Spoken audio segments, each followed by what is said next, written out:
remain untouched. Many people struggle with this gap between effort and results. That's exactly what Stephen Covey addresses in The 7 Habits of Highly Effective People: How to Be Truly Effective, Not Just Busy. Picture this: you wake up late, rush through your morning, and barely make it to work, spend the day putting out files, come home exhausted, and realize you haven't made progress on anything that truly matters to you. Sound familiar? Your health is slipping because you can't find time to exercise. Your family notices you're always stressed, always tired. You promise yourself you'll change things tomorrow, but tomorrow never comes. Sound familiar? Here's where it stops. The first habit to practice for moving towards personal growth is habit 1, be proactive. Set that alarm. Just set it. That's your first step. Start working out, even if it's just 5 minutes, and add more time as you go. Find a hobby that gets you moving and actually makes you happy. Sometimes you need to just stop. Pause. Think. Question what you're actually doing with your days. Then decide and act on your life. Be proactive instead of waiting until things fall apart. Stop blaming anyone. Start handling what's actually in your control. Even a squirrel born in summer knows to prepare for winter. We're humans who've evolved for generations. We can do better than a squirrel. Don't act like a victim, start taking action. Be proactive. Here's the truth: it's your life. Being proactive isn't about pretending everything's fine when it's not. It's about recognizing something powerful. Between what happens to you and how you respond, there's a space. In that space lies your power to transform yourself. Don't beat yourself up, just work on what you can control. So after being proactive, you take action, but are you climbing the right mountain? Picture yourself 10 years from now. You've worked hard, stayed busy, and checked off countless tasks. But the holidays? Missed. Family time? Postponed. Your health? Ignored. You look back and wonder, was any of it worth it? This is why you need habit 2, begin with the end in mind. It's about knowing where you're actually headed before you start running. Define your destination first, so you can check if the path you're on is even the right one. Use your imagination, the ability to see your potential, to create in your mind what you can't yet see with your eyes. Align with what truly matters to you. Think about this: a lawyer works 80-hour weeks, climbs to the top, earns the title and the salary, but privately regrets everything. He neglected his family. Missed watching his children grow up. He became a public success but a private failure. How does this happen? Simple. Many people feel empty inside as they climb the ladder of success only to discover it was leaning against the wrong wall. Take time right now to identify what genuinely matters to you. Family time. Friendships. Personal growth. These should guide your daily decisions.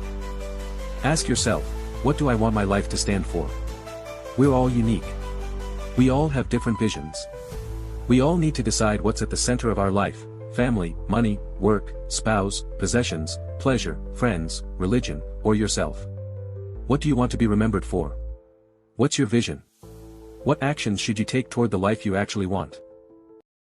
So now you've got clarity. You know what you want your life to stand for. But here's the brutal truth: knowing isn't doing. Another urgent email just landed. Another meeting got scheduled. Another day is slipping through your fingers like sand.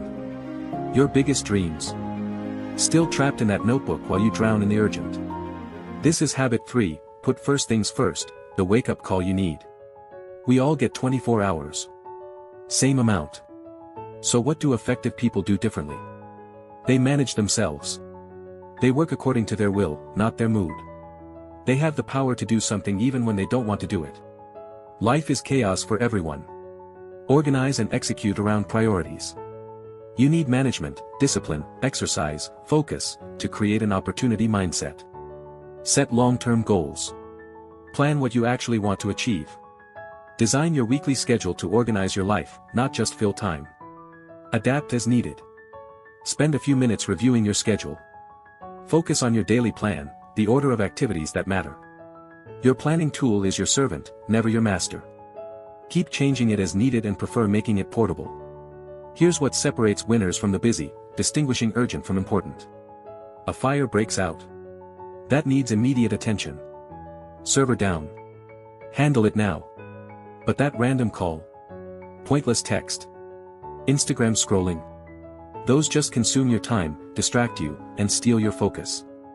Now pay attention to what really matters, things that don't seem urgent but are critical in the long run.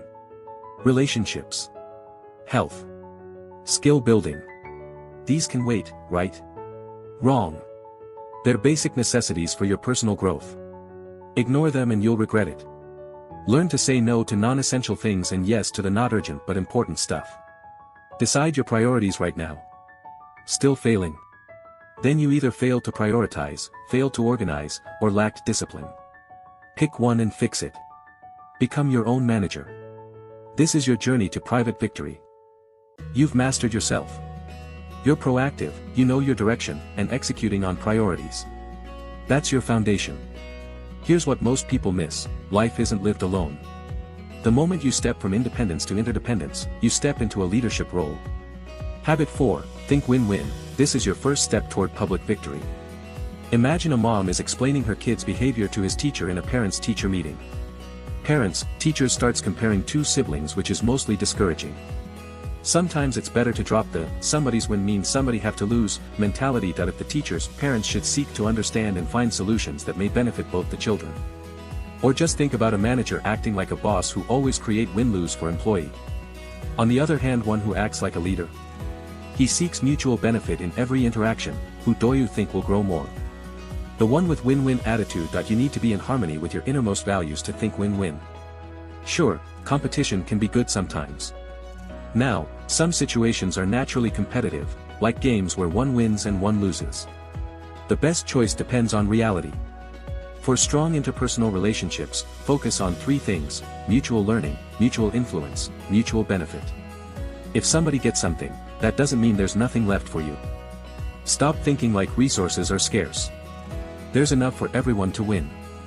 Master this, and you'll be better at interpersonal leadership. Now you have win-win mindset. But still there's a problem: you can't create win-win solutions if you don't actually know what the other person needs. Do you ever judge someone without knowing or fully listening? Yeah, we all do. That stops now. Habit 5, seek first to understand, then to be understood. We need to empathize with people.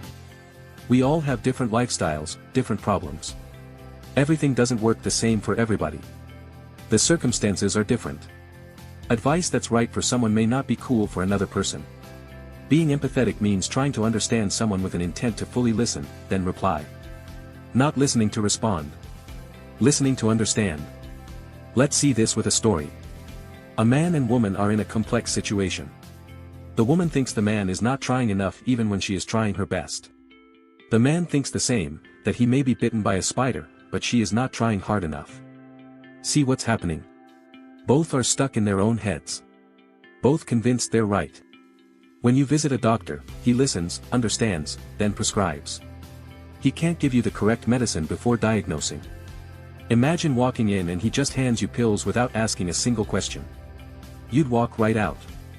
In the same way, in life it would be wrong to give judgment or advice without knowing the situation. Most conflicts happen because people want to be heard, not because they want to fight.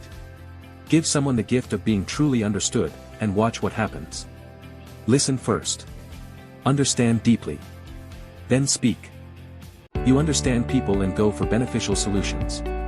But here's where it gets exciting: what happens when you actually combine forces with someone who thinks differently? Habit 6, Synergize. Synergize means to combine efforts so that the collective result exceeds what individuals achieve alone. Synergy, rooted in Greek words for working together. Think about it. A company doesn't hire people just to have people visible in seats.